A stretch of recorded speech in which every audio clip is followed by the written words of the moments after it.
Baglag sa Pilipinas at tuyan dagiti kang runa na damdamag diti PTV Cordillera.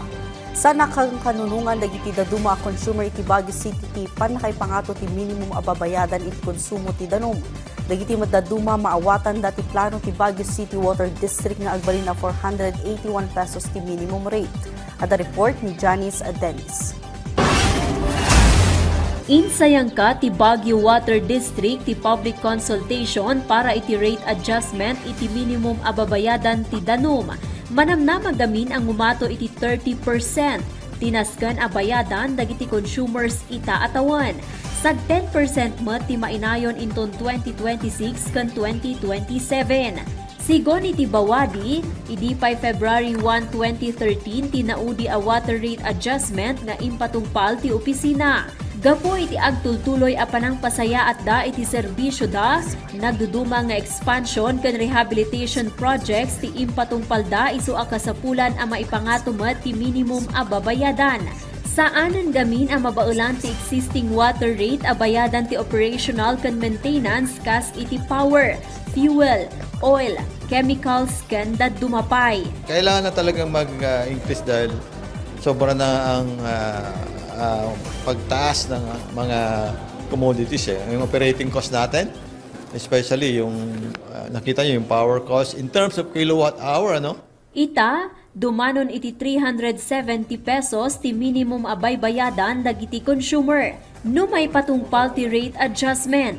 Dumanon iti 481 pesos ti minimum abayadan ti tunggal consumer. Inlawlawag na anaskan lata abayadan dagiti umili.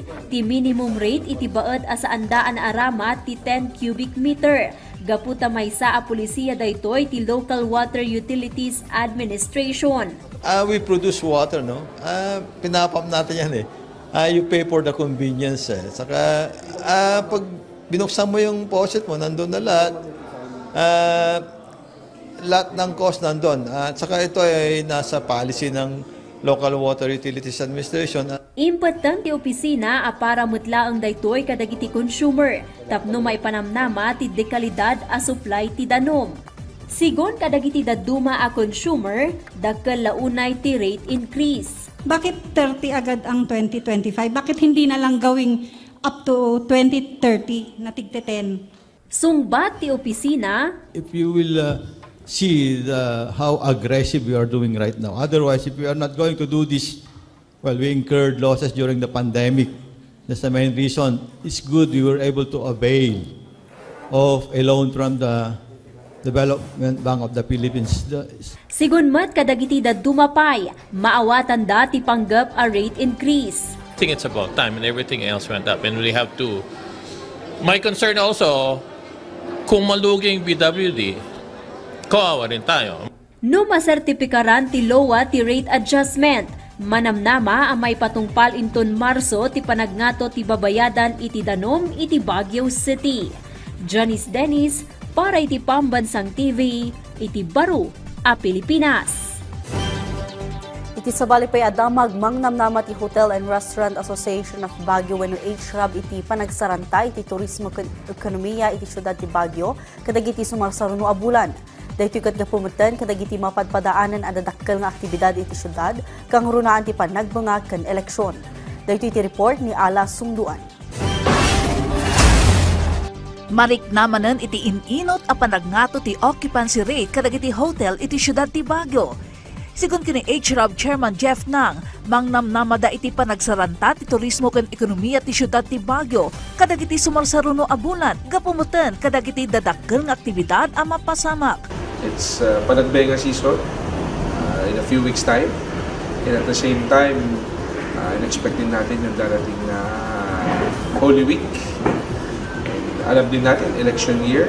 So yung economic movement sa mga susunod na buwan, in-expect natin mas mataas yun compared din noong 2024. Aminado mat daytoy nga iti panagsampot dagiti turista, kasingin daytoy tinailet at trapiko.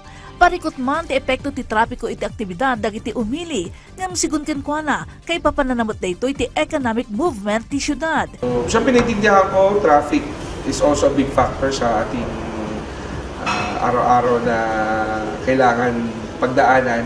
Siyempre, kung mabawasan yun, mas marami kang magagawa, mas magiging efficient yung araw mo. But at the same time, we also understand that this is also a byproduct of the economic movement in our city. Iti Disyembre, narik na tinapintas at taray ti negosyo iti syudad iti nangato abilang dagiti turista asimang bay iti holiday season. Sigun kininang, dimanon iti 10 to 20% ti occupancy rate increase kadagiti hotel kumpara iti kapad a bulan iti taon 2023. Makitkita na arason dito iti panagnato iti birok kan addan extra income dagiti kakailyan para iti panagpasyar na. Kastamot adakkel ang nangalukoy kadagiti turista tinapintas at 5 iti syudad, agraman dagiti agkakapintas nga aktibidad iti bulan ti Disyembre. May naig ditoy inyo na unay ninang ti kinapatag ti panagtalinaed tinapintas nga imahe iti syudad. Inayon na as ibubukol ti suporta ti sektor ti turismo iti lokal a gobyerno kas partner da iti panangipatumpal kadagiti adnang para iti pagsayaatan ti turismo iti syudad.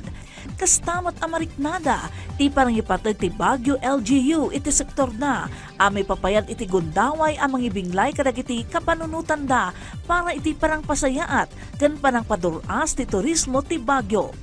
Alas Sunduan para iti Pambansang TV, iti Baro, a Pilipinas.